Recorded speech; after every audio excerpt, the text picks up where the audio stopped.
2026 FIFA বিশ্বকাপের শেষ 32 এর লড়াই শুরুর আগেই মাঠের বাইরের এক মনস্তাত্ত্বিক যুদ্ধ ফুটবল বিশ্বকে চমকে দিয়েছে। ঘানার আলোচিত ও বিতর্কিত আধ্যাত্মিক জাদুকর নানা কোয়াকু বোনচাম দাবি করেছেন, এবার ডিফেন্ডিং চ্যাম্পিয়ন আর্জেন্টিনা কালো জাদুর শিকার হতে যাচ্ছে। তার আগাম বার্তা অনুযায়ী প্রথমবারের মতো বিশ্বমঞ্চে কোয়ালিফাই করা আফ্রিকার দেশ কেপ ভার্দের কাছে হেরেই বিশ্বকাপ থেকে বিদায় নেবে লিওনেল মেসির দল। চলতি বিশ্বকাপে ইংল্যান্ডের হ্যারি কেনের ওপর অভিশাপ দেওয়ার দাবি করেছিলেন তিনি, যেখানে কেন গোল করতে ব্যর্থ হন এবং ম্যাচটি ড্র হয়। অতীতেও তার কিছু বড় গণনা হুবহু মিলেছে।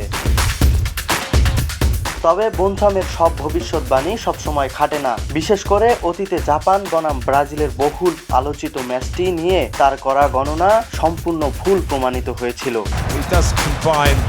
মাঠের বাস্তবতা, বিজ্ঞান ও আধুনিক ফুটবলের যুগে এই অলৌকিক দাবির কোনো বাস্তব বা ক্রীড়া ভিত্তিক ভিত্তি নেই।